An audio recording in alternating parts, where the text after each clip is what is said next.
한국인의 정통 주간신문 일요서울신문 1407호가 발행됐습니다. 일요서울신문에서는 1만인 클럽을 모집하고 있습니다. 일요서울TV 시청자 여러분의 많은 관심과 성원 부탁드립니다.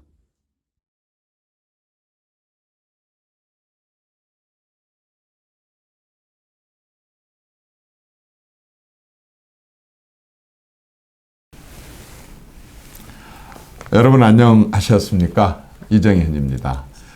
오늘 또 국회에 아주 귀한 분 한 분을 모셨습니다. 삼선 의원님이십니다. 조혜진 의원님을 모셨습니다. 의원님 반갑습니다. 예, 반갑습니다. 잘 계세요? 예, 잘 있습니다. 그쪽 지역에서만 삼선하신 거죠? 예. 지역구에서만? 예. 예. 보통 힘든 일이 아닌데 이런 과정을 거쳐서 참 삼선하시고 요즘에 아주 언론을 통해서 많은 활약을 하고 하신 걸 보고 있습니다. 21대 국회 들어와서요. 예. 21대 국회에 들어와서 이제 많은 사람들은 의회주의가 쇠퇴했다. 예. 또는 뭐 정당 정치가 쇠퇴했다. 예. 아주 심하게 얘기한 사람은 사실상 정치가 마비됐다. 이런 말까지 해요. 예. 여당의 다수당의 횡포가 엄청나게 심하거든요. 예. 어떻습니까? 지금까지 이제 국회를 오랫동안 지켜보셨고 또 실제로 활동을 해 오셨는데 예. 지금 21대 국회 들어와서 지금 여당의 저런 독주 국회 진짜 의회주의에 좀 위기가 느껴지십니까? 어떻습니까? 네, 위기죠. 기본적으로 지금의 민주당 또 문재인 정권 그리고 친문 이쪽 진영들은 우리하고 사고방식이 틀립니다. 그리고 우리 헌법이 규정하고 있는 의회주의나 정당주의, 민주주의에 대한 인식이 틀립니다. 아니 민주주의를 평생을 외쳐온 사람들이잖아요. 우리 다 알고 있지만 민주주의를 외치는 나라는 중국도 있고 북한도 있습니다. 여러 나라들이 민주주의를 외치고 아프리카에도 그 나라 이름에 민주공화국이라는 명칭을 공식적으로 쓰고 있지만 내용은 독재하는 나라들이 많이 있고 중남미도 마찬가지고 지금 집권하고 있는 민주당 그 친문 주류는 기본적으로 전체주의적인 이 세계관, 정치관, 또 체제관 여기에 젖어 있다고 그럴까요? 이 관점 자체가 그렇게 되어 있는. 왜 그렇게 되어 있어요? 그 사람들은 예를 들어서 독재 타도나 뭐 민주화 또는 뭐 장기 집권 정시, 군사 정권 정시 어떻게 보면은 누구든지 민주라는 얘기를 할 수 있지만 이 지금 민주당의 대부분의 사람들은 1, 2년이 아니고 뭐 19살, 20살 때부터 시작해서 지금 50살, 60살 되도록 70살이 다 되도록 거의 온 몸으로 말하자면 그걸 쟁취하자고 몸을 던진 사람들이잖아요. 주장이 아니라 학교 교과서로 배우는 민주주의가 아니라. 근데 왜 그 사람들이 전체주의로 변해갖고 있어요? 그때 독재 정권이나 군사 정권은 보수 정권이었죠. 보수 정권을 타도하기 위한 방법과 수단으로 또 기치와 전략으로서 민주화를 외친 거고 만약에 그때 정권이 진보 정권이었거나 좌파 정권이었거나 사회주의 정권이었으면 안 그랬습니다. 그 자기들과 대척점에 있는 그 보수 정권, 우파 정권 또 자유민주주의와 시장 경제를 주축으로 삼는 정권을 밀어내기 위해서, 쫓아내기 위해서, 타도하기 위한 방편으로서 민주주의를 외친 거죠. 그렇지 않고 고전적 의미의 민주주의, 또 전통적 의미의 민주주의, 또 원론적 의미의 민주주의였다면은 또 우리 헌법이 규정하고 있는 입헌 그 정치라든가 의회 정치라든가 또 자유주의라든가 이런 의미의 민주주의였다면은 또 미국식 서구식 민주주의를 실현하기 위해서 민주화 투쟁을 했었더라면은 그걸 하기 위해서 그것하고 어긋나는 독재 정권이나 군사 정권을 타도하기 위해서 투쟁한 거였다면은 그 정권이 타도되고 난 뒤에 또 자기들이 직접 집권을 했을 때는 그 민주주의를 실현해야 되잖아요. 그렇죠. 자유주의를 실현해야 되고 의회주의를 실현해야 되고 정당 민주주의를 실현해야 되고 다양성을 존중해야 되고 또 표현의 자유를 존중해야 되고 국민들의 기본적 인권이나 또 그 정치적 기본권을 존중해야 되고 그래야 되잖아요. 그렇죠. 근데 거꾸로 하잖아요. 예. 그러면 근본적으로 그 사람들의 예. 과거에 주장했던 민주화 예. 또는 뭐 인권 또는 예. 민주주의 예.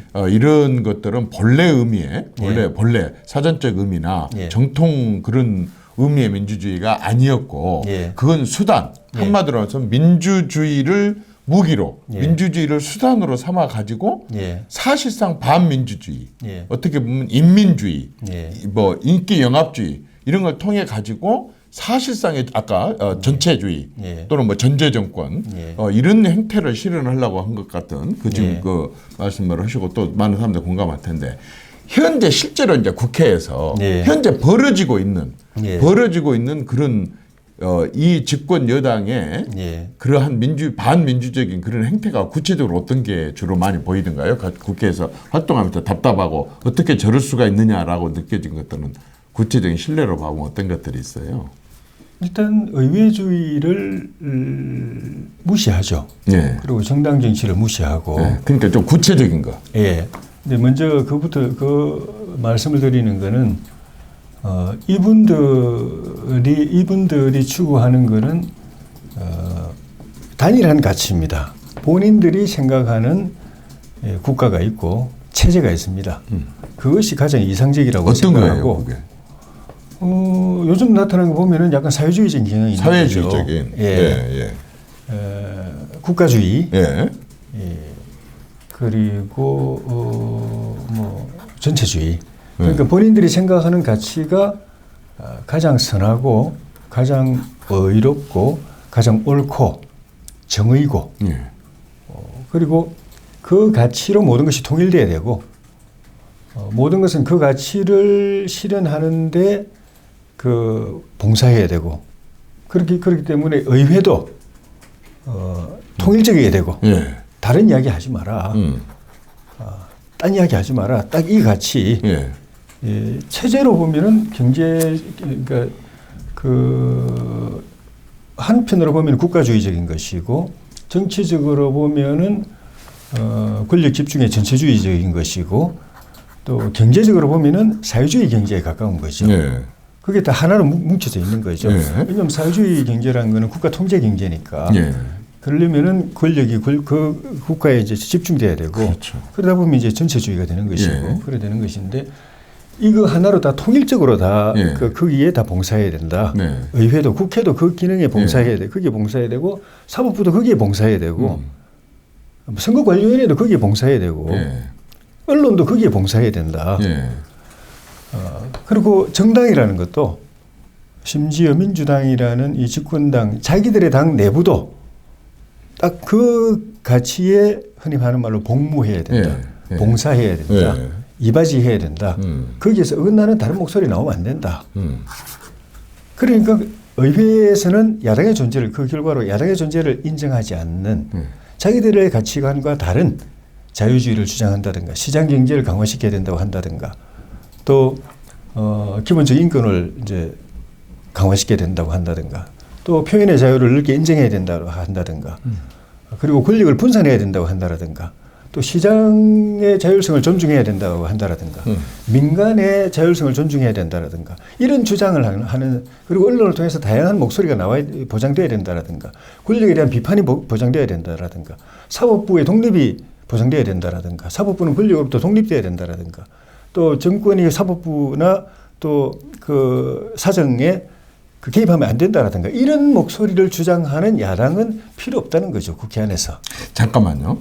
지금 쭉 나열한 거 있잖아요. 예. 일단은 그 헌법에 있는 상권 분립 체제, 예. 말하자면 의회는 의회 독립에 예. 그걸 인정을 해야 되고 사법부는 또 역시나 중립이나 독립을 인정을 해야 되고 예. 정부 행정부처나 이런 데 하고 삼권이 분립이 돼야 되고 예. 또 자본주의 시장 경제가 존중돼야 되고 예. 그래서 자율성도 존중돼야 되고 개성도 존중돼야 되고 예. 이런 식으로 해서 이제 발전을 해야 된다. 예. 또 한미 동맹도 중시 여겨야 되고 예. 이런 식으로 이제 쭉 지금 이제 말씀을 하신 게 예. 야당이 주장하는 것, 예. 지금 야당이 주장하는 것이라고 보세요. 아니면 예. 지금 저 민주당의 전신 집권 정당, 예. 집권 시절, 말하자면 김대중과 노무현 예. 이 두 분이 집권하고 있을 때에는 그래도 방금 앞에 나열했던 자본주의 시장 경제라든가 자유민주주의라든가 예. 거기에 파생된 많은 일들에 대해서 기본적으로 하려고 예. 그걸 약간의 말하자면 이탈은 있었었지만은 결국 한미 동맹도 중시 여기고 예. 또 시장 경제도 중시 여기고 예. 하려고 하는 존중을 어느 정도는 했다고 보지는 않습니까? 그런데 지금 이 정권에 집권하고 있는 예. 그 주체 세력들은 그 앞에 그러니까 지금 야당만 말고 여당 안에 있는 3선 이상급의 그 사람들의 주축을 이뤘었던 DJ나 노무현 정권 때하고도 또 다르다고 느끼지는 않습니까? 다르죠. 지금 저는 그걸 구분을 해줘야 된다고 생각을 그러니까 합니다. 70년대 민주화 투쟁할 때 YSDJ가 민주화 투쟁할 때 그 민주화 투쟁은 순수한 의미의 민주화 투쟁입니다. 네. 독재나 군사 권위주의를 추방하고 자유로운 국가. 그러나 거기에 민주주의 전제된 국가. 것은 시장 경제나 자본주의도 존중하고 자유민주주의도 존중하고. 예. 그러니까 그걸 하기 위해서 민주화 투쟁을 한 거죠. 김영삼, 김대중 야당 지도자들이 민주화 투쟁을 하던 시기에는. 근데 이 정권 들어와서는 그다음 그때는 어떻게 넓은 의미에서 보면은 이 김영삼, 김대중 정권은 보수 정권입니다. 예. 김대중 정권조차도 저는 네. 보수 정권, 진보냐 보수냐 보면은 네. 보수 정권인데 약간 네. 진보적인 그렇죠. 가치도 예. 지향하는 가치 예, 네. 진보적인 가치를 조금 이렇게 그렇습니다. 그 새롭게 모색하려고 하는 네. 정당이었고 네. 그다음에 노무현 정부 때 와서 약간 진보색이 강화된 그런 실용적인 노무현 정권은 보수 정권은 아닙니다. 네. 약간 진보적인 정권이지만 또 실용적인 네. 그런 그 색깔을 가졌던 정권이고 문재인 정권은 이거는 진보 정권도 아니고 전체주의 정권에 가깝습니다. 그 사람들의 주체는 주로 어떤 사람들로 구성 인자가 돼 있다고 보세요? 그러니까 좌파 내지 극좌파가 주축이죠. 그런데 좌파나 극좌파의 뿌리는 일제시대까지 거슬러 올라갑니다. 그때 독립운동을 했던 분들 중에도 일본을 우리가 쫓아내고 해방이 돼서 주권을 되찾으면은 여기 어떤 나라를 세울 것인가 라는 그 고민을 하면서 독립운동을 했지 않습니까? 그 중에 아주 일부지만은 복벽파라고 해가지고 그 조선왕조를 다시 그 뭐 영친왕을 모셔오든지 의친왕을 모셔오든지 해서 조선왕조를 다시 명맥을 이어야 된다고 생각하면서 독립운동한 분도 계셨지만 그 중에 일부였고 또 일부가 미국식 자유민주주의와 시장경제 체제의 공화국을 만들어야 된다고 생각하고 독립운동을 하는 분들이 계셨고 또 상당 다수는 그때 그 볼셰비키 혁명, 러시아 혁명의 유행에 따라가다 보니까 일본을 쫓아내고 나면 우리는 저 러시아의 그 볼셰비키 공화국 같은 나라를 여기 세워야 된다고 생각하고 독립운동을 한 분들이 많았습니다. 그 뿌리가 해방 이후에 우리 북한에 이미 그 인민공화국을 세웠고 남한에도 인민공화국을 세우려고 했던 분들이 계셨고 남한에서는 실패했죠. 실패했는데 그게 또 그 뒤에 계속 그들 세력대로 계속 명맥을 이어왔던 겁니다. 자, 오늘 조금만 좁힙시다. 예. 이제 전체 우리가 역사 얘기 말고 조금 현실적인 것으로 조금 좁혀집시다. 그래서 이제 DJ나 노무현의 일부까지도 사실 보수에서 중요하게 여기는 가치, 자유민주주의와 시장경제에 대해서는 다 존중을 했고 말하자면 그걸 실행하는 과정에 있어서의 뭐 장기집권이나 군사정권이나 뭐 이렇게 독재정권이다 이런 요소가 있는 부분들을 개선하자는 거였고 그 뒤로 지금 이제 이 정권 들어와 가지고는 그 사람들로도 또 다르더라 이겁니다. 아까 완전히 뭐 극단적인 좌파나 또는 뭐 좌편향이나 이제 격렬한 이런 세력들이 지금 주축이 돼 갖고 있다. 자, 이 숫자가 이 숫자가 예. 뭐 어떤 누구도 얘기할 수 없습니다. 예. 우선은 많다고 보십니까? 적다고 보십니까? 국민 전체 입장에서 봤을 때. 소수죠. 소수고. 그러면 이 소수가 예. 아주 소수인데 예. 제가 어디서 듣기로 내 그쪽 사람들 예. 하고 이제 자연스럽게 얘기하는 기회가 있을 때 얼마나 된다고 생각해? 라고 했더니 예. 그 사람은 50만이라는 얘기를 합니다.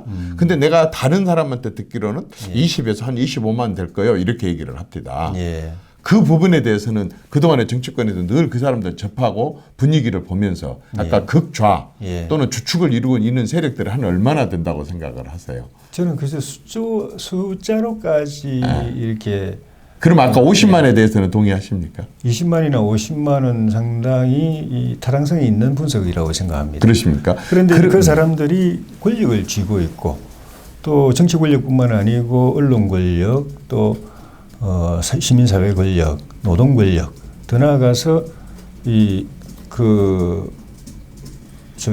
경제 권력까지 일부분 이제 장악을 하고 있고 그리고 그 사람들이 똘똘 뭉쳐 있고 그리고 그 사람들이 이 표면적으로 대외적으로 이렇게 전개하는 그런 이 프로파간다, 영어로 프로파간다 또는 선전, 또는 포장에 의해서 그 실체는 모르는 상황에서 그들이 이게 펼쳐가는 이 트렌드, 흐름에 그냥 같이 편성되어 있는 세력은 또 훨씬 더 많은 거죠. 결과적으로 좌파에 같이 몸담고 있는 사람들은 그보다 훨씬 더 많은 거죠. 의원님. 자, 이제 굉장히 많이 좁혀졌어요. 예. 과거 정권과 달리 이 정권이 참 독특하다. 예. 그래서 전제주의 또는 혹은 전체주의 예. 또는 완전히 뭐 사회주의 예. 이런 식으로 이제 여러 분야에서 아주 독특한 예. 그러한 걸로 가고 있는데 봤더니 그 숫자가 그렇게 핵심들은 예. 많지가 않더라. 예. 50만이면 전 국민의 5천만 잡고도 1%인데 예. 이 50만 1%가 예. 그동안에 말하자면 야권에 있으면서 계속해서 선전선동 예. 또 인기 영합 예. 이런 것을 통해서 이제 말하자면은 존재감을 계속 해오다가 예. 어느 한 취약점이 있을 때 그게 이제 폭발을 해서 예. 집권에까지 이르렀다. 예. 그리고 집권을 하면서 이제 자기들로 동조하는 정교조라든가 예. 또 민노총이라든가 민원영이라든가 민변이라든가 뭐 이제 많은 이제 그런 소위 제야 예. 이 제야는 민주화 세력하고 틀립니다. 예. 굉장하게 아까처럼 사회주의나 좌파나 전체주의나 이런 것에 상당히 경도된 예. 이 세력들 다 합하고 이 사람들이 그런 영향력으로 예. 또 더 확대하고 확산을 시켜갖고 한 세력들이 전체적으로 한 30%라고 해요. 예. 그럼 한 핵심으로는 1%. 예. 이 사람들에 의해서 확산된 세력이 30%. 예. 그러면서 이제 상대인 지금의 야당이 예. 국민들한테 실망을 주었을 때 이 예. 사람들이 더 확산력이 생겨갖고 51%를 얻어서 집권도 하고 예. 또 아까 다수당도 확대를 한다. 이렇게 예. 얘기를 해요. 예. 자, 지금 나는 여기서 굉장히 중요한 대선 전략 예. 혹은 앞으로 보수 우파 예. 또는 지금의 보수 우파를 대변한다고 하는 제1야당의 나아갈 방향과 노선이 결정되고 전략과 전술이 결정된다고 생각합니다. 예. 무슨 얘기냐면 예. 1%밖에 안 되는 세력에 나머지 세력에 끌려당긴다고 하는 얘기는 예. 나머지 세력들이 우선은 예. 자기들의 존재감을 지금 못 느끼고 있는 거예요. 자기들이 세고 숫자가 많다는 걸 못 느끼고 있는 거예요. 예. 자기들이 잘하고 있다고 하는 것을 못 느끼고 있는 거예요. 예. 이 1%를 이 잘못된 1%를 30%와 고리를 끊어주는 거. 예. 그리고 나머지 일반 국민과 고리를 끊어주는 거. 예. 큰 항공모함이나 배가 있어도 요 딱 연결되어 있는 요 고리 하나, 예. 요걸 망치를 하나 탁 끊어버리면 이 어마어마한 배가 움직인다는 거죠. 예. 묻지막지하게 큰 얼음 덩어리가 있는데 바늘 하나를 놓고 제대로 하나만 톡 때리면 쫙 갈라진다는 거죠. 예. 말하자면 이 고리를 끊어주는 작업, 예. 이 분리하는 작업, 예. 이게 저는 말하자면은 지금 국민의힘 예. 또는 보수 우파 예. 너무 힘들어하고 말이야. 무슨 대단하고 거대한 세력들로는 싸우고 있는 것처럼 예. 쩔쩔맬 필요가 없이 예. 지금 들여다본 대로 쭉 들여다본 대로 50만 밖에 안 되는 1%밖에 안 되는 이 세력하고 국민하고의 고리, 이 선량한 일반 국민들 성실하게 일하고 어느 날 대한민국에 이런 어마어마한 자유의 확대와 또는 풍요나 번영의 확대와 평화의 확대를 누려왔었던 이 사람들을 해박 놓고 있는 이 고리를 끊는 게 최우선 아니겠습니까? 맞습니다. 어떻게 생각하십니까? 예, 맞습니다. 어떻게 끊었으면 좋겠습니까? 이걸 끊어줘야 되지 않겠습니까? 전쟁을 할 필요 없이 이 고리를 끊어버리면 되는데 예. 이 고리를 예. 어떻게 이 고리를 끊었으면 좋을까요? 일단 저는 국민의힘이 우선 정치를 하고 있으니까 예. 굉장히 중요한 역할을 해야 된다고 보는데. 일단은 다수의 국민들이 이 1%의 실체를 조금씩 알아가고 있다는 것이 좋은 환경, 좋은 상황입니다. 그런데 우리는 그동안에 이 실체가 이렇다는 이야기를 끊임없이 해왔지만은 국민들의 다수가 우리 목소리에 귀를 기울이지 않았죠. 그거는 우리 목소리에 설득력이 없었기 때문에, 우리에 대한 신뢰가 없었기 때문에, 흔히 하는 말로 메신저에 대한 신뢰가 없어서 메시지에 대한 수용성이 떨어졌던 거죠. 그런데 본인들 스스로가 그걸 알아가고 있고, 국민들 스스로가 알아가고 있고, 알아가는 과정에서 이 정권이 보여준 여러 가지 무능과 또 부도덕, 비양심, 내로남불 이런 것들, 그리고 체제적인 그런 그 실체 이런 것들을 이 정권이 특히 지난 총선 때 180석 얻고 나서 이 지나친 자신감에 취해가지고 그냥 실체를 까발려 버렸어요, 스스로. 그래서 국민들 스스로 이제 이걸 알아가고 있는 상황입니다. 지금 말씀하신 대로 1%와 나머지 거기에 결과적으로 동조하게 된 30%, 40% 고리를 끊기 위해서는 그거를 주도해야 될 우리 국민의힘 또는 보수정당이 첫째 도덕성을 회복해야 되고 두 번째 실력을 갖춰야 됩니다. 그러니까 국민들이 잘 사는 나라에 대한 희망이 있고 더 나은 삶에 대한 희망이 있고 또 그러면서도 또 깨끗하고 도덕적이고 명분 있는 삶에 대한 꿈이 있는데 우리가 그동안에 이 도덕적 명분에 있어서는 보수정당이 큰 점수를 못 얻었어도 국민들이 희망하는 더 나은 삶을 이루어주는 실력은 있었거든요. 그런데 지난 수년 동안에 그 실력마저 바닥을 드러내 버렸지 않습니까? 그러니까 국민들이 저쪽 진영의 이 목소리에 이제 귀를 열기 시작한 게 그쪽은 그런 걸 이루어질 실력은 없지만은 꿈은 주는 사람들이었거든요. 실력이 있는 듯이 포장을 하고 있을지도 모르겠다. 저 사람들은 뭘 해낼지도 모르겠다는 그런 기대를 불러일으키는 데는 재주가 있는 사람들이었거든요. 네. 그래서 이쪽을 우파를 전통적으로 이 나라를 이끌어온 건설하고 부흥시켜온 이 나라는 어느 때 이 우파 정치 세력은 어느 때 보니까 도덕성은 뭐 옛날부터 크게 기대를 안 했지만 실력도 없어져 버려가지고 문제 해결 능력도 없고 문제 진단도 못하고 대안도 없고 그러니까 마음이 떠났는데 저쪽은 보니까 뭐 말하는데 보니까 문제를 제대로 파악하고 있는 것 같고 뭐 대안도 막 이야기하는 거 보니까 그렇게만 되면 잘 될 것 같고 뭐 열심히 하는 것 같고 그러니까 그쪽으로 마음이 싹 갔던 건데 이제 정작 노무현 정권 집권 후반기 또 문재인 정권 집권하고 나서 이제 5년 가까이 흘러가는 걸 보고서는 저 사람도 실력은 없는 사람들이고 문제 해결 능력은 없는 사람들이고 어떻게 보면은 진정성도 없는 사람들인데 그냥 그렇게 혹하게 만드는 재주가 뛰어난 사람들이었고 그래서 우리의 눈과 귀를 잠시 이렇게 붙잡았는데 이게 드러나는 걸 보니까 생각보다도 훨씬 더 능력이 없는 정도가 아니라 양심이 불량한 사람들이고 우리를 이용하는 사람들이고 어떻게 보면 자기들의 그런 잘못된 이상에 취해가지고 나라를 내 운명을 엉뚱한 방향으로 끌고 가고 있는 위험한 사람들이다라는 걸 국민들이 이 5년 동안에 역설적으로 깨닫게 되어가고 있는 과정이죠. 그래서 여기에서는 이제 우리 보수 정권이 도덕성을 내부 개혁을 통해서 도덕성을 회복하고 국민들이 이 사람들은 적어도 21대 국회의 국민의힘과 그 국민의힘을 중심으로 움직이는 보수인 사람들은 그 사이에 많이 반성했네, 회개했네. 그리고 굉장히 바른 생각을 가지고 있는 사람들이네. 그리고 기본적으로 믿을 수 있는 사람들이네. 이 신뢰를 줄 수 있는 자기개혁, 자기쇄신하고 그 다음에는 이 오늘의 대한민국의 현실에 대해서 정말 비통해하고 개탄해하고 나라를 다시 바꿔야 된다. 다시 세워야 된다. 대한민국을 다시 업그레이드 시켜야 된다고 생각하는 이 대한민국의 수많은 실력자들, 전문가들이 있습니다. 애국적이면서도 역량과 컨텐츠와 비전을 가진 사람들이 있습니다. 그게 꼭 보수만 있는 게 아니라 중도에도 있고 진보 중에서도 또 그런 고민을 하고 있고 그런 기본기를 갖춘 사람들이 있습니다. 이 사람들을 이 국민의힘이 중심이 돼가지고 다 끌어모아가지고 그 사람들이 가진 애국심, 비전 또 정책 이런 걸 구체화시켜가지고 결집시켜가지고 내년도 대선에 이걸 정책으로 또 이 공약으로 자, 만들어내야죠. 의원님, 그걸 보고서 다수 국민들이 이쪽에 이제 희망이 있다라고 생각하는 순간에 그쪽은 단절이 자연스럽게 될 것 같아요. 이제 그 질문을 이제 구체적으로 좀 예. 제가 이따 의원님께 여쭤보려고 합니다. 자, 그러면 이제 최우선이 예. 아까처럼 그럴 줄 알았더니 그러지 않더라. 기대를 했고 희망을 줬던 사람들은 실력도 없고 양심도 없고 정말 상식도 없고 오히려 나라를 완전히 망가뜨리더라. 예. 그러면 이제 해결 방법은 뭐냐면은 이 정권을 교체를 시키고 예.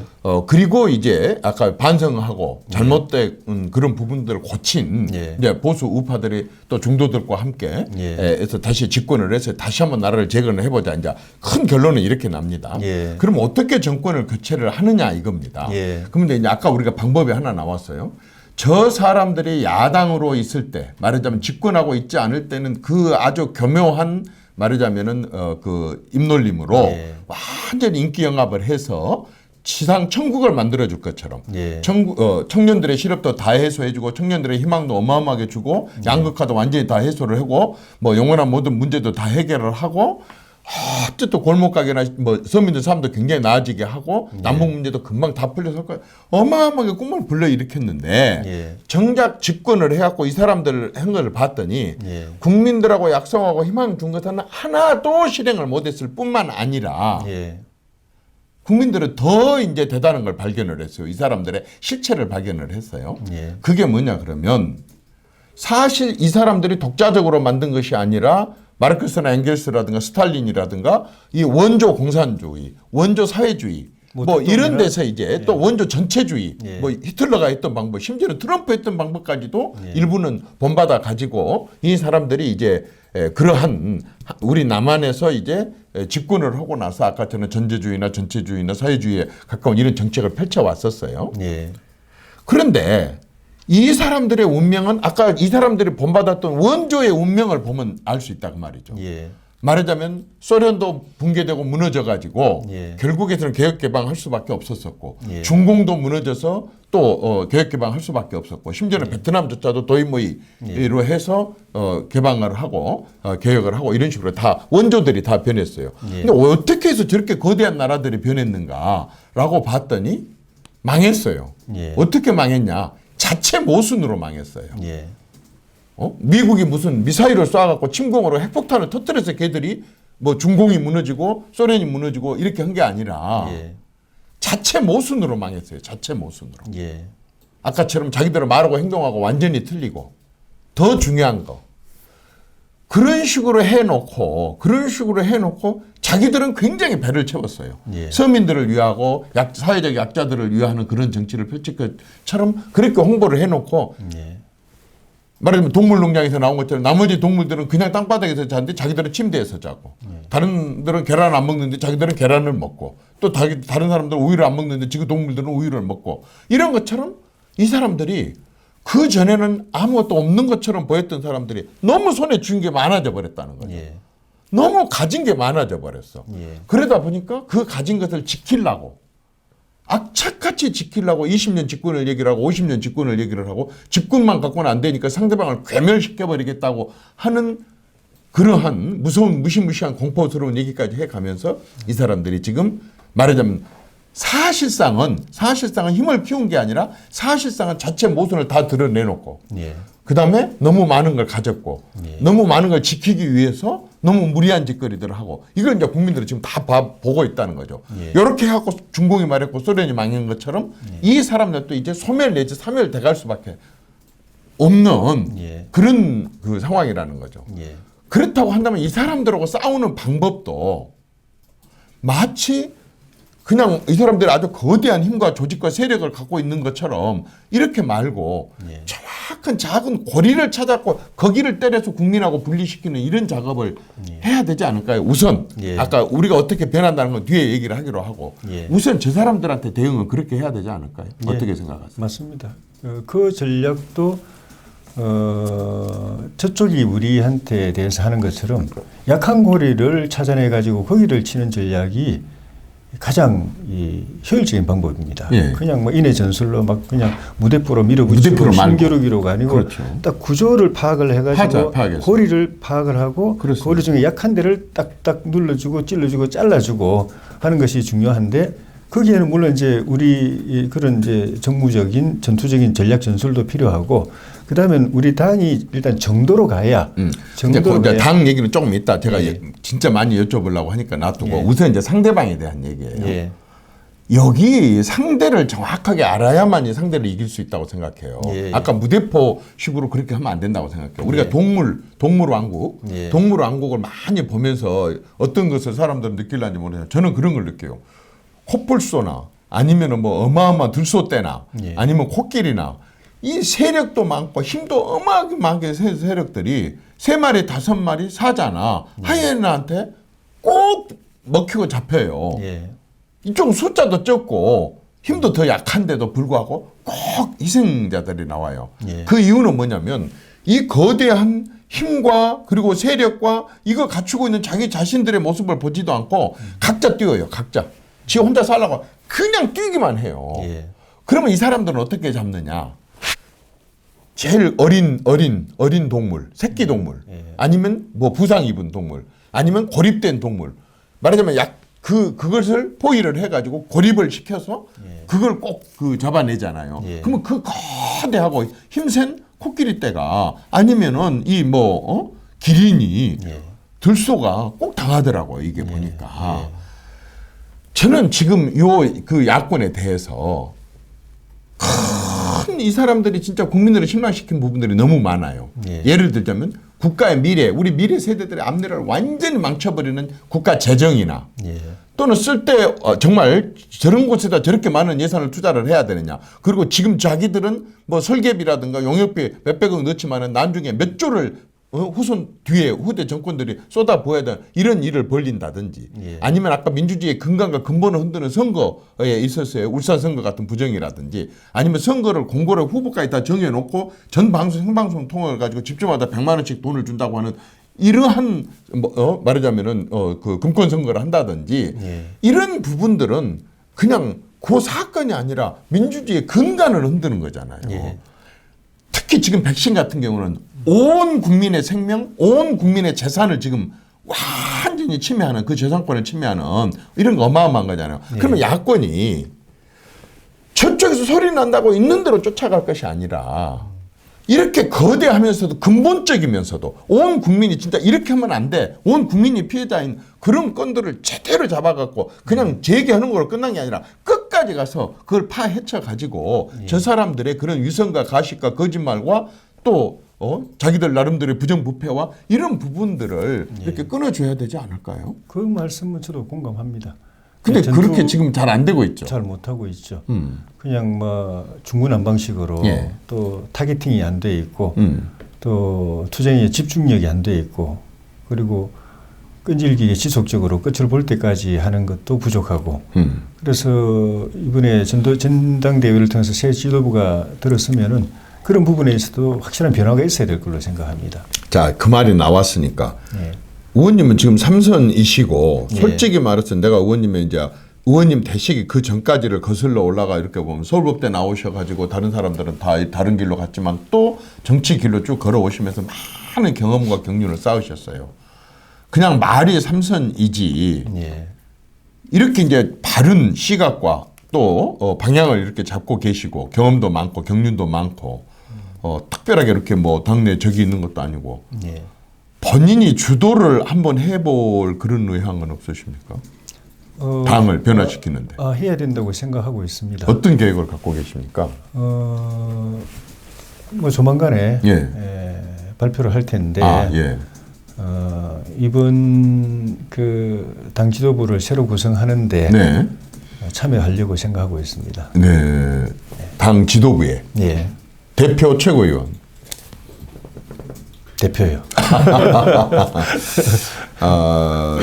저는 우리 조 의원님하고 가장 순수한 나이 때 진짜 가장 많은 우리 정치가 바른 길로 나아갈 부분들에서 많은 토론을 해봐왔고 또 저분이 그런 일에 일관되게 이렇게 해온 것을 봐왔기 때문에 저는 지금 지지율이 어떻다 뭐가 어떻다 이런 것을 넘어서 제대로 된 토론판만 벌어지고 제대로 그런 걸 알릴 수 있는 기회만 있다고 한다면 저는 많은 당원들이나 또는 국민들의 지지에 큰 저는 어떤 이렇게 변화가 있을 거라고 생각을 합니다. 그러면 이 기회에 예. 진짜 일반 국민들이 조혜진의 당대표 선거운동이 아니라 예. 진짜 조혜진의 입을 통해서 정말 국민의힘이 예.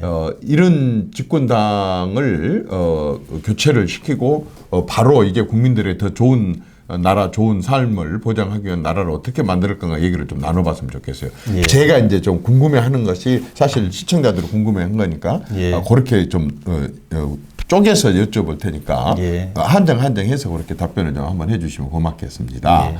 자, 아까 이제 문제를 봤어요.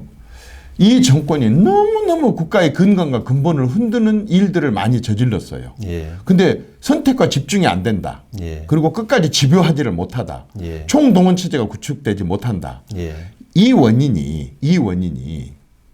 저는 내부의 토론 부족이라고 생각합니다. 예. 그 부분에 대해서 공부를 안 했거나 필요성을 못 느끼거나 적극성을 못 느끼는 동료 의원들이 있을 수가 있어요. 예. 그러나 일반 국민들도 그렇게 보고 있고 제대로 본 당의 지도부 될 사람들이라고 한 사람들은 그런 부분에 보인다 그 말입니다. 예. 그러면 그런 부분들을 지도부가 만약에 예. 계속 의원들로 하여금 그렇게 적극적으로 참여하는 무한 토론, 남의 얘기를 듣는 게 아니라 예. 지금 이 정권에 대해서 어떤 식으로 우리가 접근을 하자, 제일 야당으로서의 어떤 역할, 국민들이 우리한테 뭘 기대를 하고 어떤 역할을 하자, 이런 부분에 충분한 토론 기회를 줄 용의는 없으십니까? 당연히 그렇게 돼야 되는 거고요. 그렇게 안 하고 있잖아요. 잘 안 되고 있는데 그거는 우리 보수 정당 내부의 오래된 좀 그 풍토이기도 하고 저쪽 사람들은 뭐 학생운동 할 때부터 말로 이야기해서 말로 다 끝났잖아요. 예. 그리고 나중에 이제 돌도 던지고 그런 것도 예. 하지만은 끊임없는 내부 자기들끼리의 노선 투쟁, 사상 투쟁을 일상적으로 해왔던 사람들이고 말로서 이기고 말로서 예. 그 안에서 헤게모니를 잡고 이런 것이 훈련이 돼 있는 사람들이고 그리고 말로서 상대방을 이렇게 그 아픈 부분을 찌르는 거에 대해서도 또 그렇게 뭐 이렇게 주저하거나 뭐 미안하게 생각하거나 이런 게 덜한 사람들인데 우리는 그런 걸 굉장히 그 상대방이 듣기 싫은 소리, 상대방의 좀 부족한 부분을 지적하는 것, 문제점을 지적하는 것을 굉장히 미안해하고 부끄러워하고 좋은 점도 있지만은 그런데 공적으로 공론적 차원에서 가치를 다툴 때는 이야기할 때는 또 할 건 또 해야 되거든요. 상대방을 존중하지만 문제는 또 드러내는 그런 이 소양이 필요하죠. 그래야 이게 민주주의가 되는 것이고 그걸 통해서 또 이 옳고 그런 것이 이제 분별이 되고 또 힘이 또 결집이 되고 하는 것인데 저쪽은 말씀드린 대로 그 정당을 구성하고 정권을 구성하는 다수가 정치적으로 훈련된 사람들, 다르게 말하면 어떤 뭐 직업적인 정치인들, 학생운동 때부터 시작해서 뭐 노동운동, 또 시민사회운동 등등 쭉 이렇게 그 삶을 거쳐온 사람들인데 우리 보수정당은 역대를 보면은 총선을 통해서 이제 충원이 되잖아요. 국회의원 이제 배지를 달아주고 또 그 사람들에게 이제 힘을 실어주고 권한을 부여하고 하는데 다수가 그냥 사회 각 분야의 전문가들이었습니다. 그 분야에서 법조, 언론, 학계, 뭐 공직사회, 뭐 군, 또 경제계, 문화예술계 그 분야에서 그러니까 정치와는 별개의 다른 분야에서 그 쭉 평생을 살아와서 일정한 그 위치까지 오른 분들을 정치로 영입을 하는 형태가 일반적이었습니다. 그러니까 이미 그 분야에서 체질과 또 삶의 방식과 사고가 이미 거의 형성되거나 또는 굳어진 분들이 정치라는 전혀 다른 그러면서도 굉장히 다이내믹하고 복잡하고 그러면서 엄청 중요한 이 분야에 또 민심하고 또 소통해야 되는 이 분야에 들어와서 이걸 다시 새롭게 학습하고 적응하고 여기서 자기가 변신하고 해서 제대로 된 정치인으로 거듭나고 하는 시간, 기회가 너무 짧다 보니까 잘 안 됐죠. 네. 그런데 의원님. 그런데 그러려면은 그걸 이끌어가는 주도 세력은 그래도 정치적으로 훈련된 사람들이 하면 그 사람들이 주도해가지고 각 분야의 전문가들 출신들이 와서 그래도 정치적으로 융화되고 이렇게 될 수 있는데 또 주도 세력이 없습니다. 정작 일찍부터 정치에 몸담고 정치의 꿈을 키우고 교육받고 훈련받고 현장에서 경험하고 선거하고 정당 활동하고 또 실패와 좌절을 겪고 성공도 겪고 그래서 이쪽 바닥을 정확하게 알고 민심도 정확하게 알고 하는 사람들은 우리 보수정당 저쪽에서는 그게 주력 부대인데 우리 보수정당에서는 그냥 일본말로 시다바리 가지고. 근데 의원님 그렇다고 한다면 그렇다고 그런 사람이 없다 그래서 민주당에 그런 훈련된 사람을 데려올 수도 없잖아요. 그렇죠. 근데 방법은 뭐냐면 그래도 머리는 있잖아요. 전문가들이니까 머리는 있어서 굉장히 학습 능력은 빨라요. 그러려고 한다면 지도부가 이 사람들을 한 곳에 모아놓고 끊임없이 말하자면은 뭐 누가 당 대표 되냐 마느냐 가지고 우리 내부적인 문제를 갖고 한 3시간 7시간 이렇게 토론하려고 하는 것보다도 지금 방금 이 정권의 아까 핵심 고리가 되는 그런 문제점들에 대해서 말하자면 문제점 진단도 하고 또 우리의 형편도 진단을 해보고 그리고 이걸 어떻게 앞으로 대응을 해나가고 우리 대안은 뭔가 하는 것에 대한 토론을 한 번, 두 번이 아니고 거의 그냥 옛날에 세종대왕이 밤낮 없이 경연하듯이 그런 식으로 하게 된다고 한다면 머리는 좋으니까 금방 이 사람들이 익숙할 거라고. 저는 윤희숙이라는 KDI 연구위원이 정치권에 들어와갖고 저렇게 잘 적응할 거라고 난 꿈에도 생각 못했어요. 그분이 그런 정치투쟁이나 이런 거 해온 사람이 아니잖아요. 머리가 있고 지식이 있기 때문에 들어와서 문제인식만 제대로 가지면 어떤 누구보다 뛰어나게 윤희숙이가 될 수 있다 그 말이죠. 맞습니다. 이제는 윤희숙들, 윤희숙이가 아니고 윤희숙이 혼자 해갖고 되겠습니까? 윤희숙들을 양성하고 만들어내야 되는데 그렇게 하려고 한다면 당 지도부의 결심과 결정으로 지시해갖고 끌고 가는 과거의 모든 방식 다 때려치우고 지금부터는 저 똑똑한 56명 플러스 재선 의원들 똑똑한 사람들 많이 있으니까 이 사람들에게 끊임없이 말하자면은 더위 토론을 하게 해가지고 그렇게 해서 스스로 무장을 해서 자발적인 아까처럼 그러한 대여 뭐 투쟁이 됐든 지적이 됐든 이런 부분들이 형성이 될 수 있도록 역할 분담 시켜갖고 지시해서 이렇게 하는 것보다는 그렇게 나가는 것이 훨씬 힘이 세고 더 단결력 있고 지속 가능하고 또 내가 물러난 뒤에도 다른 또 계속해서 이게 리더십이 이어질 수 있지 않겠느냐 하는 말씀으로 나는 훈련이 되고 안 되고는 이제는 지금 와서 어떻게 할 수가 없으니까 우리 내부적으로 불러다가 이런 기회를 갖자. 근데 이제 저도 국회의원을 많이 해봤고 여당에 있어 봤는데 사실 게으른 건 사실이에요. 국회의원들도 게으르고 특히 특히 우리 당이 게으르기는 말로 형을 할 수가 없어요. 그런데 사실은 좋아 뭐 잘 나갈 때 좀 게을러도 좋다 이겁니다. 지금까지 이렇게 절체절명의 상황 이런 상황 속에서는 조금 국민들 다리 좀 뻗고 자고 당신들이 밤점 좀 안 자면 안 되겠어? 이런 요구에 대해서 저는 부응을 해야 된다고 생각합니다. 그런 얘기를 할 수 있는 당 지도부가 저는 나와야 되고 형성이 돼야 되고 그런 얘기를 당 대표가 되고 안 되고를 떠나서 그 선거하는 과정에 그런 얘기를 해야 된다고 생각합니다. 놓을 거 다 놓고 지역구 간다 핑계대고 다 흐트러지고 뭐 자기 뭐 준비한다 이렇게 하고 지금 전체적으로 당이 제대로 정비가 안 된 상태에서 이렇게 계속해서 의원들을 풀어놓는 식으로 해갖고 과거에 잘 나갈 때 시더라고 똑같이 풀어놓는 식으로 해갖고는 저는 안 된다고 봅니다. 왜? 가장 부끄러운 게 있어요. 지금 국민의힘에 가장 부끄러운 거. 뭔지 아세요? 대선 후보가 당적을 갖고 있는 대선 후보가 최고 높은 사람이 2.2%예요. 유승민이 2.2% 하나라고요. 그 다음에 원희룡이는 0.5%, 0.8%, 1.2%예요. 어떻게 이렇게 부끄러운지를 모르고 그 다음에 어떻게 이렇게 말하자면 절박한지를 모르고 어떻게 이런 데서 이런 걸 보면서도 치열한지를 모르고 그렇게 하고 누가 대표되는 그거에서 자기 가문 빚내고 자기 동문 빚내고 향후 빚내면 다예요? 저는 상황이 다르다고 봅니다. 앞에 어떻게든 앞에 핑계 대려고 하지 말고 그래서 당신들이 그런 사람들 다 몰아내고 났으면 이제 당신들이 뭘 어떻게 할 건데 그거 대안을 제시를 해야 될 거 아니에요. 그런 치열함을 보여야 되는데 어떻게 이런 상황 속에서 대선 주자 2.2%가 최고인 이런 당이 제1야당이고 어떻게 수권 정당이라고 국민들이 신뢰하고 믿을 수가 있느냐 그 말이에요. 그 부분만 한번 이게 심각한 거 아니에요? 당의 대선 주자가 2.2%라는 게 심각한 거 아닙니까? 심각하죠. 그럼 어떻게 해요? 지금 선거가 11년이 남은 것도 아니고 이제 11개월 남았는데 그럼 어떻게 해요? 당 지도부가 만약에 된다고 한다면 이 문제는 어떤 식으로 좀 말하자면은 국민들의 신뢰감을 줄 수 있을 것 같아요. 야권 대통합해야죠.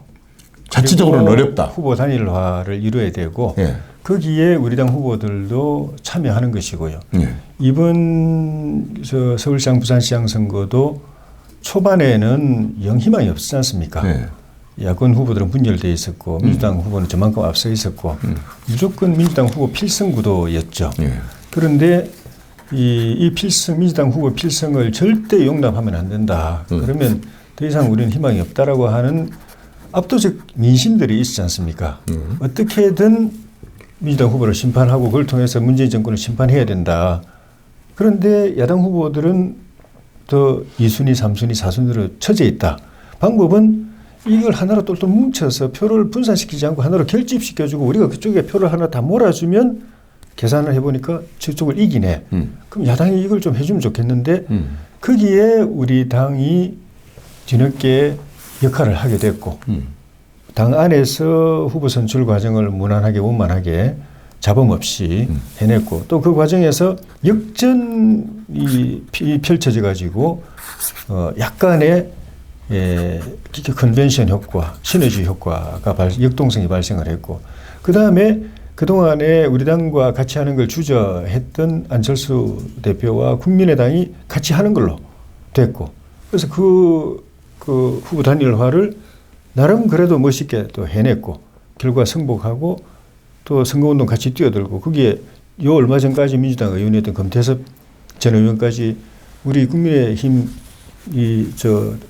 운동복을 기꺼이 입고 선거운동 해줬고 그리고 구체적으로 움직이진 않았지만은 이 정권 심판의 민심 또 내년도 정권 교체를 열망하는 민심의 상당 부분을 안고 있던 윤석열 전 총장이 총장 검문두고 나와가지고 그 표가 저쪽 민주당 쪽으로 안 가고 이쪽으로 결집되도록 이렇게 붙잡고 있었고 이런 것들이 결합이 돼가지고 대역전극을 펼쳤고 대역전 정도가 아니라 압도적인 격차로 정권을 아주 속이 시원하게 심판을 했지 않습니까?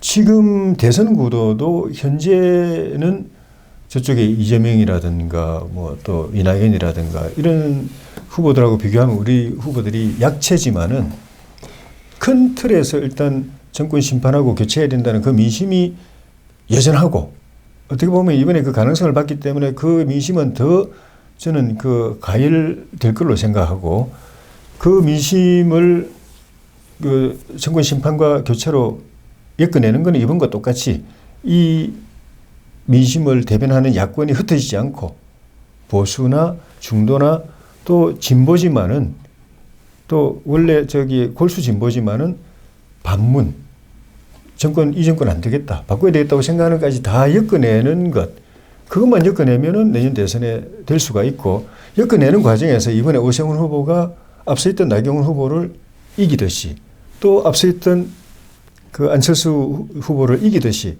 그런 과정에 우리 지금으로서는 지지율이 떨어지는 후보들도 그 계기에 빛을 발하면 그리고 그 역동적인 흐름에 자기가 만약에 그 경우에 네. 거꾸로 이번에 이제 오세훈은 운이 좋아서 그렇게 됐다던 쳐요.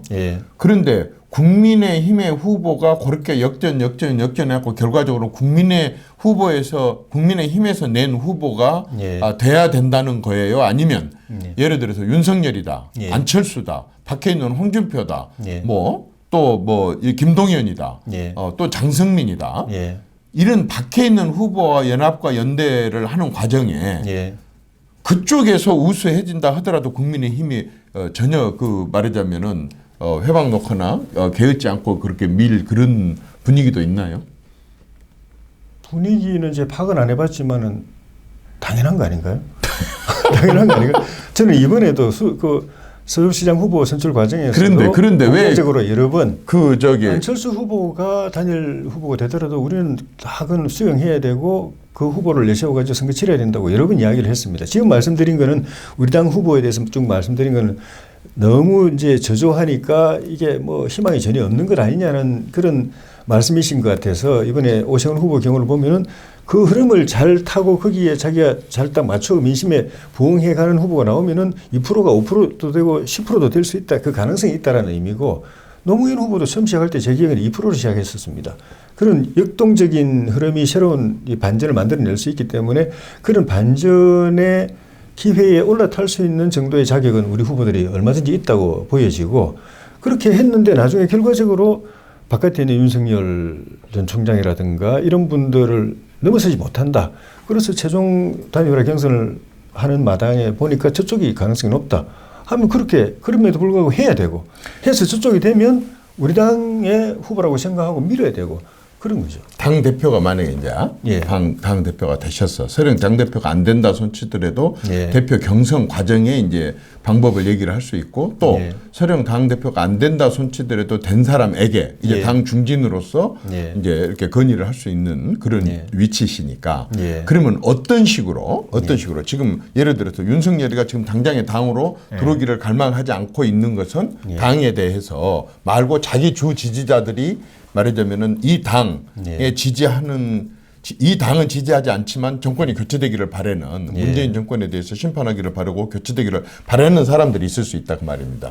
말하자면 여기하고 겹치지 않는 또 뭐 안철수도 마찬가지고 또 그밖에 다른 사람들도 마찬가지고 자 이런 세력들을 다 긁어 모으게 된다고 한다면 그 시너지 효과로 정권 교체가 이제 이루어질 수 있겠다 이렇게 보는 거고 지금 또 말씀하신 게 우리 꼭 당뿐만 아니라 어차피 야권이 연합과 연대를 해서 공동으로 후보 선출을 한다고 한다면 누가 되더라도 승복을 하겠다. 당연하지. 지금 이거잖아요. 자, 이 사람들로 하여금 같이 참여를 해서 이제 지도부가 된다면 그냥 평의원이라면 지켜보겠다고 하지만은 지도부가 되겠다고 한다면은 지금 11개월 남은 요 대선을 앞두고 11개월 대선은 그렇지만 후보는 그 전에 선출되니까 물론요. 그래서 이 어쨌든 대선이 11개월이 남았다고 한다면 이 11개월 안에 어떤 식으로 이 후보를 야권의 연합 후보, 연대 후보를 어떤 식으로 만들어내는 게 가장 바람직하다고 생각을 하세요? 안철수 후보는 일단 국민들께 서울시장 선거 끝나고 나면은 국민의힘하고 통합하겠다고 약속을 했기 때문에 통합을 하는 게 저는 맞다고 봅니다. 그리고 그게 본인에게도 저는 괜찮은 선택이라고 생각합니다. 통합을 하는 과정이 여러 어려움이 있을 겁니다. 국민의당에는 민주당 계열 또 호남 쪽 그 출신들이 많이 계시고 이분들은 보수 정당하고 같이 하는 것에 대한 굉장한 이 거부감을 갖고 있기 때문에 그분들까지 다 설득해가지고 하려고 하면은 어려움이 있는 거는 이해를 하는데 그럼에도 불구하고 만약에 통합을 안 하게 되면은 이 통합을 안 하는 게 나중에 후보 단일화에도 이렇게 차질을 발생시킬 수가 있습니다. 통합은 안 하지만 나중에 후보 단일화는 하겠다. 이래도 사실 좀 말이 안 맞은 거고 통합을 하겠다 약속을 해놓고 국민에게 대국민 약속을 했는데 이건 또 안 하면서 후보 단일화는 하겠다고 그럴 때 국민들이 그걸 얼마나 믿어줄 것인가 하는 부분에 또 문제가 있고 본인이 대선에 출마할지 말지를 고민 중인 것 같은데 이태규 전문총장은 대선 출마 안 하겠다고 한 약속 지킬 거다라고 이야기하는데 모르겠습니다. 저는 대선 전략에서 보면은 이번에 오세훈 후보도 대선에 나가겠다, 서울시장 안 나가겠다고 했다가 상황이 그러니까 또 민심이 그러니까 그걸 접고 다시 출마를 했지 않습니까? 그래서 당선됐고 그런 것처럼 국민 다수가 안철수 후보에게 당신도 대선 출마 선언하고 후보 단일화에 뛰어들어라.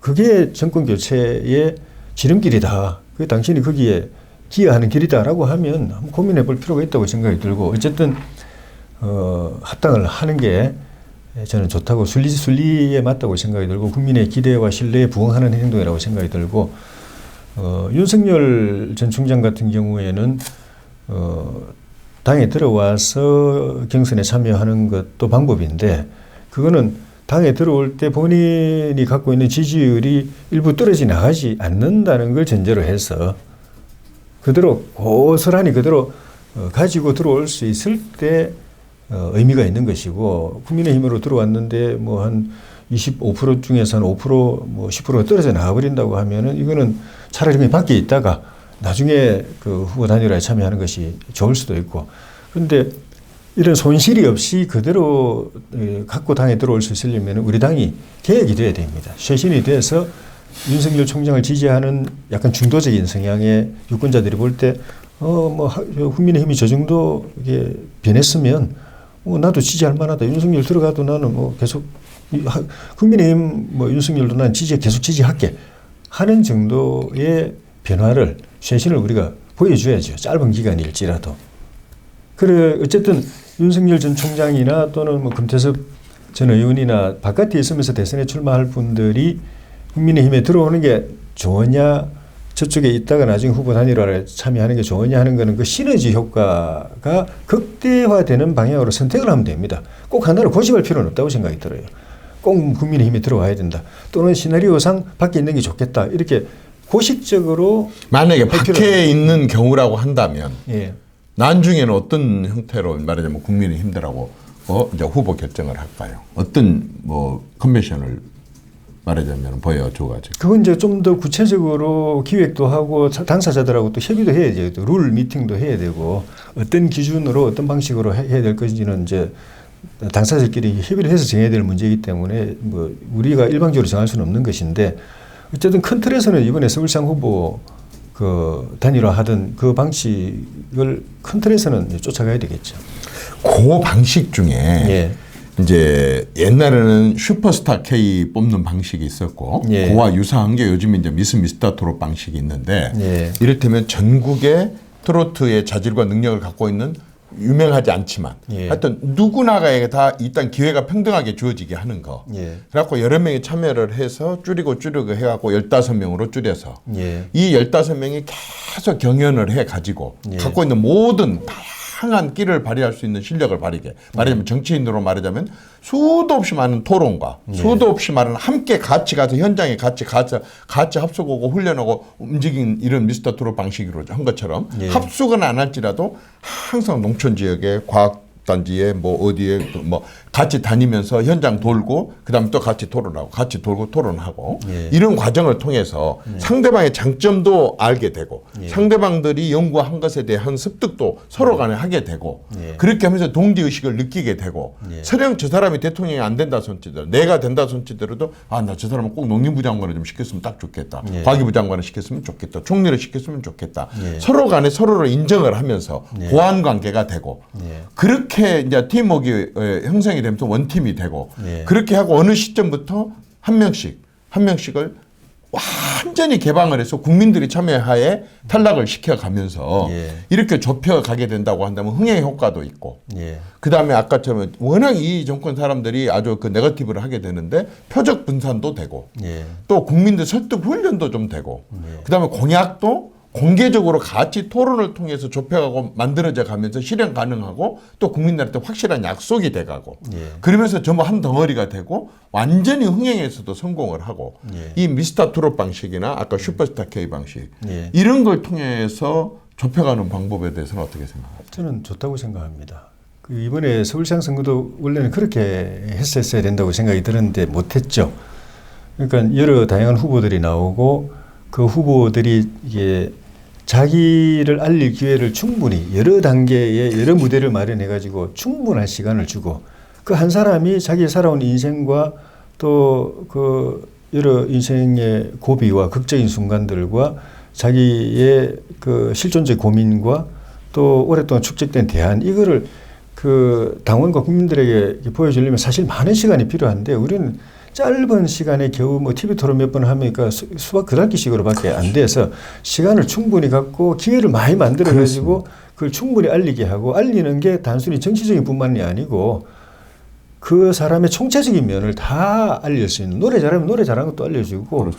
뭐 이렇게 몸이 튼튼하면 몸 튼튼한 것도 또 보여주고 그리고 살아오면서 극적인 순간들이 있으면 그걸 또 인간적으로 풀어내는 그 사람이 어떤 사람인지를 종합적으로 입체적으로 알릴 수 있는 거기에 중요한 부분은 물론 정책이고 비전이고 공약이고 정치관이고 국가 경영의 비전이고 이런 거지만은 그걸 받쳐주는 것들이 결국은 그런 것들이거든요. 그렇죠. 그 사람의 판단을 이 사고를 지배하는 것들이 그런 입체적인 요소들, 삶의 궤적들이기 때문에 그걸 보여줄 수 있는 기회를 완전히 열어놓고 자유롭게 이야기하게 하는 게 이제 필요하고 그다음 하나는 룰을 미리 합의를 하고 룰이 정해지면은 그게 뭐 한 달이든 두 달이든 선거운동 기간을 줘야 됩니다.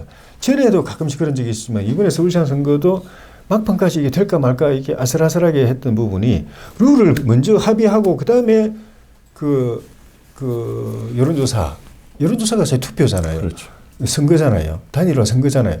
선거 때까지 이걸 선거운동을 그 룰에 맞춰서 득점할 수 있는 표를 얻을 수 있는 선거운동 기간을 보름이나 그 일주일이나 열흘이나 보름을 줘야 되는데 계속 룰 미팅만 하다가 이틀 전인가 뭐 하루 전인가 합의를 하잖아요.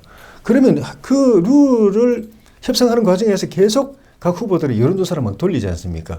돌리면 이 룰대로 하면은 이기는지 지는지 바로 나오기 때문에 타협이 될 수가 없습니다. 내가 이 룰대로 하면은 저쪽은 이 룰대로 하자고 그러는데 이 룰대로 여론조사 돌려보니까 내가 지는 걸로 나오는데 그거 합의할 바보가 어디 있습니까?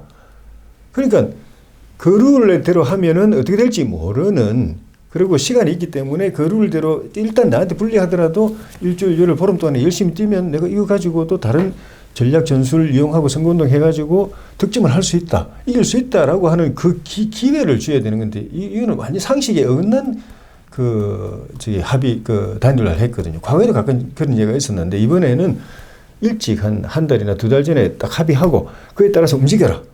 그 룰을 이용해가지고 최대한 선거운동하고 득표운동 해라. 그리고 마지막 날 뭐 여론조사를 하든 저는 지금 벌써 1시간이나 경과해 버렸어? 두 가지 얘기했는데 지금 몇 개를 얘기를 해야 되는데 어쨌든 오늘 우리가 이제 확인한 것은 지금 국민의힘에 굉장히 중진 의원이시고 이번에 이제 당 대표를 출마하실 분이시고 당 대표가 되셔서 뭘 해야 될 것인가 하는 것에 대해서 몇 가지만이라도 아주 지금 본인이 갖고 있는 그러한 구상을 이제 공감대를 우리가 같이 한번 형성을 해 봤어요. 이를테면은 만약에 당대표가 되신다 그러면은 일단 소속 의원들로 하여금 아까처럼 밖에서 전문가적으로 있어가지고 정치적인 어떤 투쟁이나 정치 행위나 이런 부분은 부족한다 손 치더라도 굉장히 수시로 자주 모여서 현안들에 대해서 토론을 하고 그것도 선택과 집중으로 가고 그리고 완전 구체적인 방법까지 갈 수 있도록 해서 완전히 한 덩어리가 돼 가지고 말하자면 자발적인 공감대에 의해서 대여 투쟁을 하고 이 정권의 문제점들을 제대로 지적을 하고 또 이 정권을 이제 싸움 데 있어서 완전히 그 고리 그냥 무작정 무대포로 싸우는 게 아니라 고리를 찾아갖고 그 고리를 쳐줘서 완전히 제대로 국민과 이 말하자면은 정말 그 좌편향 이 집단하고 분리를 시키는 이런 부분들을 해야 된다. 그리고 그것으로만 만족하면 안 되고 국민의힘에서 후보를 어떻게 만들어서 어떤 후보를 내세워야 되느냐라고 하는 부분인데 선수들에게 축구, 농구 룰을 너희들이 정해라가 아니라 룰을 정해놓고 요것에 맞게 너희들을 훈련하고 들어와서 하고 자신 없으면 아예 출전을 하지 마는 거고 룰을 미리 만들어서 선수들을 거기에 맞추게 해야지 선수들 보고 완전히 뛰기 임박해가지고 말이야 골대를 이만큼 올리고 저만큼 올리고 룰을 이렇게 바꾸고 이렇게 하게 하지는 그렇게 해서는 안 된다. 말하자면 완전히 먼저 룰을 다 정해놓고 거기에 맞춰서 자기들이 들어오게 하게 된다고 한다면은 시비를 유불리에 따라서 시비를 걸리지 않게 이렇게 하는 것이고 일단 국민의힘 자체 내에서 지금은 비록 지지율이 낮지만 오세훈의 경우를 봐서나 옛날에 노무현의 경우를 봐서는 낮은 지지율도 얼마든지 과정을 통해서 숨겨졌던 잠재력을 보여줄 수 있고 이렇게 해가지고 튈 수가 있으니 말하자면 그 국민의힘과 외부에 있는 세력들이 무조건 다 들어오는 게 아니라 일부 약소한 사람은 들어올 수도 있고 그러지 않은 사람들은 밖에서 자기 주 지지자들을 계속 관리를 하면서 언젠가 우리가 하나가 돼가지고 정권 교체를 하게 나가는다라고 하는 공감대는 계속 형성을 해 나가고 막판에 가가지고는 이 사람들이 굉장한 많은 그런 토론 과정이라든가 말하자면 컨벤션 효과를 낼 수 있는 국민들에게 충분히 보여줄 수 있는 그런 장을 펼쳐가지고 최종적으로 남은 사람들한테 우리가 다 밀어줘서 이렇게 하자 하는 이런 일을 당대표 되면 하신다 이거죠. 그거 하려고 나가는 겁니다. 그거 하려고 나가는 그거 아니면 예. 고달프고. 그럼 오늘 지금 저랑 얘기하면서 이게 굉장히 정리가 좀 많이 된 거 아니에요? 맞습니다. 평생 생각하고 계신 것이어서 예. 좋습니다. 내가 한 가지만 너무 시간이 많이 경과됐는데 한 가지만 한번 여쭤보고 좀 이제 끝내려고 합니다. 우리가 이제 직선제 한 이유를 쭉 봤어요. 직선제 이유를 쭉 바꿨어요. 그런데 사실은 뭐 다는 아니지만 노태우를 당선시키는데 고 전임 대통령인 전두환에 여러 가지 뭐 여건 환경 마련하는 이런 역할이 굉장히 컸다고 봅니다. 적지 않다고 봅니다. 전임 대통령에. YS가 당선되는데 말하자면은 노태우의 그러한 역할이 저는 적지 않았다고 봅니다. 여러 가지 여건과 환경을 마련하고 자기들이 좀 희생하더라도 정권을 연장하는 게 낫겠다 싶어서. YS가 말하자면 이해창 말고 DJ를 당선시키는데도 저는 상당히 역할을 했다라고 하는 사람들도 있어요. 이를테면 이회창 후보의 여러 가지 성품이나 이런 걸 봐가지고 불안감을 느끼고 뭐 또 다른 그 자기와 함께 했었던 제3 후보 좀 은근하게 그런 여건과 환경이 돼서 뭐 이렇게 했다 이런 얘기도 맞는지 어쩐지는 모르겠어요. 그러나 나는 지금 내가 하려고 하는 얘기는 뭐냐면 어쨌든 그 전임 대통령이 뒤에 대통령 당선돼 갖고 하는데 이런 역할들을 하는데 할 수 있는 일이 적지 않게 있다는 거죠. 해방 놓을 수도 있고 대기할 수도 있고. 지금 문재인 대통령은 역할을 해서 민주당 후보 누군가가 당선되게 하는 역할을 할 수도 있고 이를테면 못되게 할 수도 있다고 생각합니다. 아까 다른 경우도 뭐 우리가 있었지만 예를 들어서 이재명 싫다. 저 사람은 도저히 내가 봐도 안 돼. 차라리 넘기는 게 나아. 라고 판단할 수도 있어요. 그렇게 해서 안 되게 할 수도 있는 거고 또 지금 이 앞전에 뭐 보궐선거 때나 총선 때 보면 알지만 선거 이렇게 임박해갖고 막 100만 원씩 푼다든지 무슨 보궐선거 앞두고 가덕도 가가지고 뭐 이런 식으로 얘기를 한다든지 이게 할 수 있는 것이 굉장히 많이 있다고 생각을 해요. 지금 대통령 문재인 대통령이 차기 대통령 선거에 영향 어떻게 보고 만약 그 경우 정권 교체를 해방을 논다고 한다면 어떻게 대응을 해야 된다고 생각하세요? 이 대목만 좀 간단하게 답변해 주시고 마칩시다. 시간이 많이 지났습니다. 원론적으로 보면은 그 선거 중립을 우리는 요구해야 되고 그런 측면에서 이번 내각 개각도 우리는 그 선거 중립 내각을 요구를 했었어야 선거 관리 내각을 그런 의미에서 중립 내각을 만들라고 요구를 했었어야 되는데 그런 움직임이 없었던 게 좀 아쉽죠. 지금은 과거에 사법부가 독립돼 있고 또 선관위가 중립적으로 일할 때도 야당은 계속 요구를 했었습니다. 지금 말씀하신 그 대통령의 역할이라는 게 있기 때문에 근데 지금은 뭐 사법부 독립도 이미 무너지고 삼권 분립도 무너지고 선관위도 민주당 선거대책위원회처럼 행동하는 그런 시대에 그걸 우리가 그 관철하는 노력을 안 했다라는 것이 좀 이제 아쉬운데 이건 뭐 앞으로도 계속 이후로라도 뭐 선거 한 몇 개월 앞두고라도 중립 내각 구성하라고 이제 요구를 선거관리 내각 엄중하게 하고 대통령 중립시키라고 그렇게 또 여당 선거에서 손 떼라고 요구를 해야 되는데 그것과 별개로 문재인 대통령은 그 YS의 딜레마 속에 있을 것 같아요. 똑같이. 김영삼 전 대통령의 딜레마. 원론적으로 보면 자기 당 후보가 돼야 되는데 그 당 후보가 이재명 지사라고 생각하면 이게 이제 뭐 머리가 많이 아프겠죠. 뭐 일부에서는 지금 전에 말씀하신 그대로입니다. 뭐 이쪽 진영이든 저쪽 진영이든 이재명 지사가 되면 오히려 국민의힘이나 범야권 후보가 되는 것보다도 문재인 대통령의 그 퇴임 이후가 굉장히 고통스러울 거다라고 하는 분들도 많이 계시니까 그래서 이재명이 아닌 다른 카드 친문 대표로 뭐 이낙연을 띄워볼까 정세균을 띄워볼까 제3후보를 띄워볼까 하는 고민이 그 때문에 나오는 것 같은데 어쨌든 그게 정권 교체를 바라는 국민들이 볼 때는 여당의 그런 고민이 우리로서는 이제 나쁘진 않죠. 그렇지만 최종적으로 이재명이든 누구든 하여튼 자기 당 출신의 후보를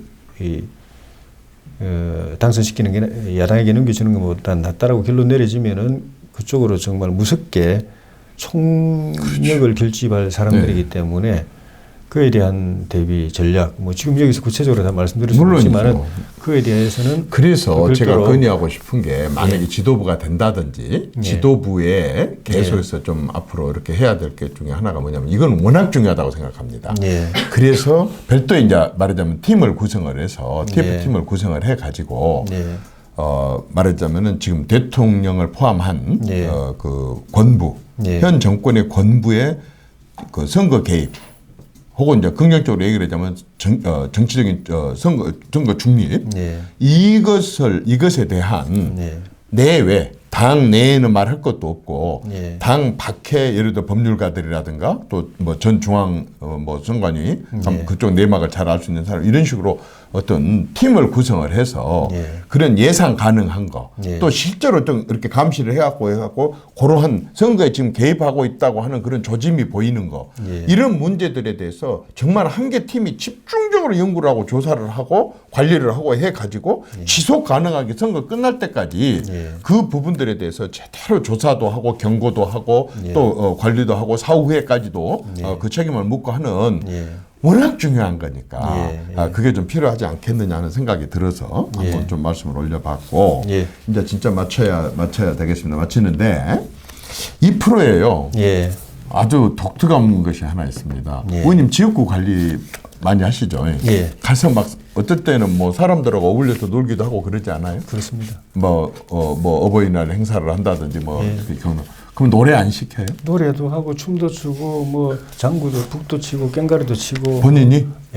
그러면은 저 팝송 그런 건 안 부르고 당연히 하죠. 통기타 치고 이번 주에도 토요일 날 저기 그 우리 밀양 연극협회에서 주최하는 행사에 가서 통기타하고 노래 하나 부르기로 돼 있는데 갈 수 있을지 모르겠는데. 그런데 2%에서는 이 일반 국민들하고 좀 정치인들이 좀 아주 부담 없이 벽 없이 어울렸으면 좋겠는데 요즘에 대세가 트로트잖아요. 트로트도 불러요? 제가 그때가 초등학교 때인가 중학교 때인가 내 친구한테 이 흘러간 옛 노래 그 대부분 트로트잖아요. 한 권 빌려가지고 다 외웠습니다. 옛날 노래 중에 제가 모르는 누가 노래가 서울목대 안 나왔다 했더니 가사를 한 권을 다 외웠대. 아니 가사를 농담. 노래를 다 익혔어요. 그러면 어떤 걸 제일 어디 가면 18번으로 뭘 주로 불러요? 18번이 많은데 18번부터 하나인데 뭐야? 그 많습니다. 그러니까 이별의 부산 정거장도 있고 또 우리 어머니 아버지 또래 어르신들 앞에서는 홍도에 울지 마라 이것도 하고 제일 지금까지 나온 분 중에서 어쨌든 가사 제목만이라도 제일 많이 알고 이별의 부산 정거장은 어떻게 한 대목만 한번 해볼 수 있어요? 가사를 보통 할 때 이게 모니터 보고 하다 보니까 그게 처음 어떻게 시작하죠? 이별의 부산 정거장은 이번에 미스트롯 때 그거 많이 부르던데.